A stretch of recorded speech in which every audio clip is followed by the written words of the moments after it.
Kenapa disebut kudus para kudus? Karena mereka telah bersatu dengan sang sumber kekudusan, yakni Allah sendiri.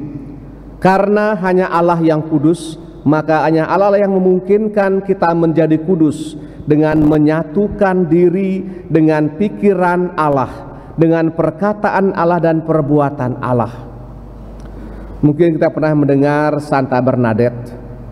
Kemarin saya sempat ke kampung asalnya, rumahnya kecil, ya.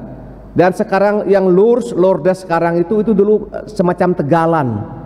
Kan tugasnya kan mengembalakan domba begitu. Nah, dan tempat di kakinya Bunda Maria di bawah sekali Lourdes itu sumber air yang dicongkel, kemudian muncul air. Nah, kemudian setelah menjadi situ, kemudian dia pindah dari situ 3 jam di dekat Paris sana, dia punya biara di sana. Nah, di sana jenazah masih kecil karena kita agak boleh mengambil foto. Jenazahnya di dalam peti gitu masih utuh kecil gitu, tapi tempatnya cantik sekali, utuh sekali. Kenapa? Padahal hidup kekurangan. Waktu kejadian, waktu dia menceritakan itu, orang maki-maki dia. Dikatakan kamu mengong, kamu gila. Tapi dia bertahan, akhirnya Tuhan yang bekerja, dan sampai sekarang begitu banyak orang datang jauh dari Paris itu kita 7 jam, 5 jam, jauh naik bis, jauh sekali di kampung, tapi orang datang begitu banyak karena korbannya Sang Bernadette ini. Kita pun bisa mengalami hal yang sama, Bapak sekalian. Kalau Anda baca sejarah para kudus, hampir semua mereka mengalami kelaparan, penderitaan, dihina, semua mereka alami. Hebatnya mereka semua bertahan dan menggabungkan itu dengan sengsara Kristus. Ini yang hebat. Kalau kita mengalami penderitaan dengan mertua, dengan ipar, menantu, kita bercerita kepada semua orang bahwa saya ini orang yang disalimi. Mereka tidak, mereka diam. Mereka diam, mereka merenungkan dalam hatinya sebagaimana Bunda Maria, bukan?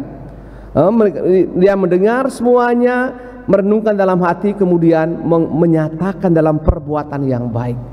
Kudus pertama-tama adalah bersatuan dengan Sang Allah sendiri, yang dinyatakan dengan pikiran yang baik, perkataan yang mulia, dan perbuatan yang membahagiakan orang lain. Mereka jarang berpikir tentang diri sendiri. Orang kudus selalu berpikir bagaimana caranya membahagiakan orang lain. Pasangan saya, umat saya, murid saya.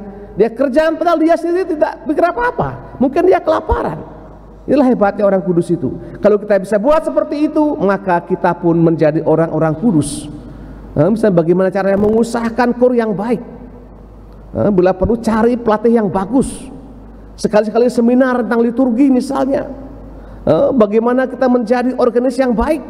Kita pergi ke PML juga 1 minggu ke sana, menjadi tukang yang baik. Semua itu adalah bagian kekudusan. Dan kami juga para imam, bagaimana kami mencintai umat dengan tidak terlambat misa misalnya, khotbah jangan panjang-panjang sehingga umatnya tidak mengantuk, dan juga bermurah hati dalam memberikan kolektor misalnya. Apakah saya memberikan yang terbaik atau uang yang paling kecil, yang paling buruk?